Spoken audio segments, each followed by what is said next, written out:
तो आप सबका मेरे चैनल स्प्रेडिंग ला ज्ञान में स्वागत और अभिनंदन है। मैं आज आपको आईपीसी का एक इम्पॉर्टेंट प्रॉब्लम जो कि बिहार एपीपी 1997 में पूछा गया था पूछ रही। अगर आपको इसका उत्तर पता है तो इनबॉक्स में जाकर टाइप करिए और नहीं पता है तो मेरी पूरी वीडियो वॉच कर लीजिए।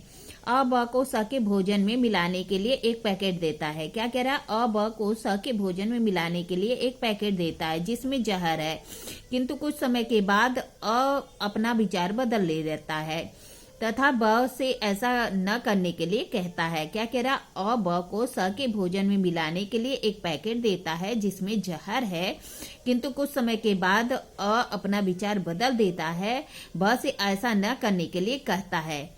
तो यहाँ पे जो है कौन से अपराध के लिए दोषी होगा? आइए देखिए प्रॉब्लम का सोल्यूशन। क्या कह रहा है? प्रस्तुत समस्या जो आईपीसी की धारा 107 है और धारा 511 के उपबंधों से उपबंध के अंतर्गत सुसंगत है। 107 में दुष्प्रेरक की परिभाषा दी गई है जो कि 3 प्रकार से होते हैं। कौन कौन से? उकसाने द्वारा, खरेड़ द्वारा, सहायता द्वारा। प्रस्तुत समस्या में अ ब को स के भोजन में मिलाने के लिए एक पैकेट देता है जिसमें जहर है। कुछ समय के बाद वह अपना इरादा बदल देता है और ब से ऐसा न करने के लिए कहता है। प्रस्तुत समस्या सहायता द्वारा दुष्प्रेरण से संबंधित है। धारा 107 के स्पष्टीकरण 2 में सहायता द्वारा दुष्प्रेरण और स्पष्ट करता है। इसके अनुसार जो कोई या तो किसी कार्य को करने के पूर्व या किए जाते समय, क्या कह रहा है? जो कोई किसी कार्य को करने के पूर्व या किए जाते समय उस कार्य को किए जाने के सुकर बनाने के लिए कोई बात करता है या तत्पश्चात उसके किए जाने के लिए सुकर बनाता है, वह उस कार्य को करने में सहायता करता है। क्या कर रहा है कि अगर कोई व्यक्ति किसी कार्य को करने के लिए सुकर या आसान बनाता है या उस कार्य को किए जाने के लिए आसान बनाता है, सुकर बनाता है, तो उस कार्य को में वह सहायता करता है। धारा 107 का स्पष्टीकरण 2 के साथ पढ़ते हैं तो स्पष्ट होता है कि एक व्यक्ति एक कार्य को करने में सहायता पहुंचाने के लिए दंडित नहीं हो सकता यदि वह कार्य किया ही नहीं गया है।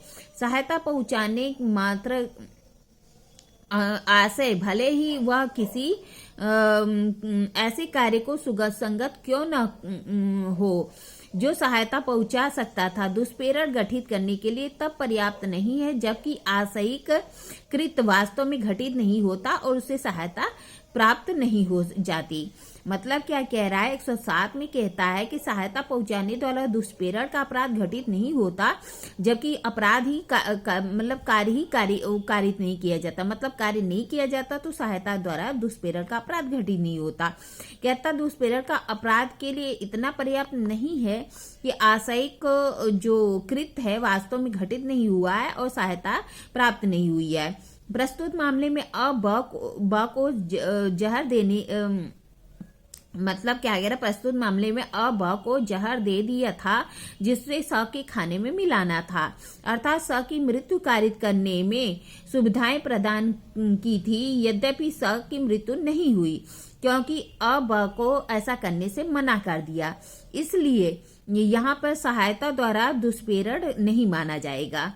कि एक केस आई थी कि आर बनाम इस्पायर की 1887 की 1887 की।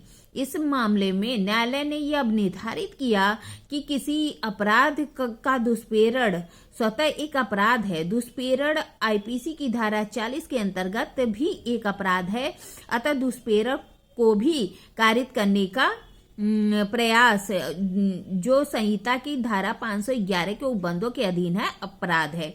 मतलब क्या कह रहा है? आर बनाम स्पाइनर के मामले में 1887 में न्यायालय ने अभी निर्धारित किया कि किसी अपराध के करने का दुष्प्रेरण स्वतः एक अपराध है और इसे जो आईपीसी की धारा 40 है उसके अंतर्गत अपराध माना जाएगा। दुष्प्रेरण को भी कारित करने के लिए अगर प्रयास किया गया है तो 511 के उपबंध के अधीन अपराध होगा। क्योंकि इस मामले में क्या हुआ था, अब को जहर दे दिया था जो कि स के खाने में मिलाया जाना था, लेकिन स की मृत्यु कारित नहीं हुई क्योंकि अ द्वारा बाद में मना कर दिया गया था। यहाँ पे सहायता द्वारा दुष्प्रेरण के लिए दोषी नहीं माना जाएगा। लेकिन आर बनाम स्पाइनर के मामले में कहा गया था कि दुष्प्रेरण स्वयं में एक अपराध है और आईपीसी की धारा 40 के अंतर्गत अपराध की कोटि में आता है। दुष्प्रेरण को कारित करने के लिए जो प्रयास किया जाता है 511 के उपबंधों के अंतर्गत अपराध माना जाएगा। प्रस्तुत समस्या में चूंकि अ की मृत्यु कारित नहीं की गई अर्थात सहायता द्वारा दुष्प्रेरण का अपराध पूरा नहीं हुआ, इसलिए स की मृत्यु कारित करने का से सहायता प्रदान करने के दुष्प्रेरण करने का प्रयत्न के लिए दोषी होगा। मतलब कह रहा है कि चूंकि इस समस्या में क्या हुआ था, अ ब को स के भोजन में मिलाने के लिए एक पैकेट देता है जिसमें जहर था, किंतु कुछ समय बाद अ अपना इरादा बदल देता है और ब से ऐसा करने को मना कर देता है। इस मामले में क्या होता है कि चूंकि जो सा है उसकी मृत्यु कारित नहीं हुई थी अर्थात सहायता द्वारा दुष्प्रेरण का कार्य घटित नहीं हुआ, इसलिए जो स की मृत्यु कारित करने का सा से सहायता द्वारा दुष्प्रेरण का अपराध नहीं होगा, बल्कि स की मृत्यु कारित करने के सा से सहायता के दुष्प्रेरण के अपराध के प्रयत्न का दोषी होगा, दुष्प्रेरण के अपराध का प्रयत्न का दोषी होगा। इस तरह मैंने आपको प्रॉब्लम बताई, प्रॉब्लम का सोल्यूशन बताया। ऐसी अच्छी प्रॉब्लम के लिए मेरा चैनल सब्सक्राइब करिए, लाइक और कमेंट करिए। ठीक है, धन्यवाद, थैंक यू।